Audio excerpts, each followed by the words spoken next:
ભાવનગર સહિત રાજ્યના ration shop dealer association દ્વારા પડતર માંગણીઓને લઈને હડતાલ પર ઉતર્યા છે। All Gujarat ration shop federation દ્વારા રાજ્ય સરકારને અગાઉ કમિશન મુદ્દે તથા અલગ અલગ માંગણીઓ સંદર્ભે રજૂઆતો કરી હતી। વારંવાર પડતર પ્રશ્નો ઉકેલવા માટે જણાવ્યું હતું, પરંતુ આજ સુધી રાજ્ય સરકારે આ મુદ્દે કોઈ જ ધ્યાન ન આપતા સમગ્ર રાજ્યના 17,000થી વધુ રેશન શોપ ડીલરો દ્વારા રેશનિંગના જથ્થાનું વિતરણ ન કરવાનો નિર્ણય કર્યો, જેના પગલે 72 લાખથી વધુ રેશનિંગ પરિવારને અસર થઈ છે।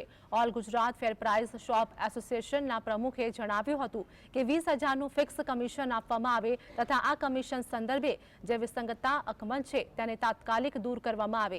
જ્યાં સુધી સરકાર આ માંગણીઓ નહીં ઉકેલે ત્યાં સુધી હડતાલ યથાવત રાખવાનો નિર્ણય ડીલર એસોસિએશન દ્વારા કરવામાં આવ્યો છે। આ 20,000 કમિશન માટેની એક શરત ઉમેરી છે કે દુકાનદાર પોતાના દુકાન ઉપર આવેલા કાર્ડધારકોમાંથી 97% વિતરણ કરશે તો જ તેમને 20,000 કમિશન મળી શકશે। ખરેખર આ કામગીરી સરકાર દુકાનદાર તરફથી પૂર્ણ થઈ શકે એમ ન હોવાથી આ બાબતે સરકારશ્રીમાં છેલ્લા 1 વર્ષથી એસોસિએશન સતત મીટિંગ રજૂઆત અને વિમર્શ કરી રહ્યું છે, પરંતુ એનો યોગ્ય ઉકેલ ન આવતા આ અગાઉ જે એસોસિએશન દ્વારા આપવામાં આવેલી અસહકાર આંદોલનને જે સ્થગિત કર્યું હતું એ અસહકાર આંદોલન અત્યારે અમે ફરી શરૂ કર્યું છે।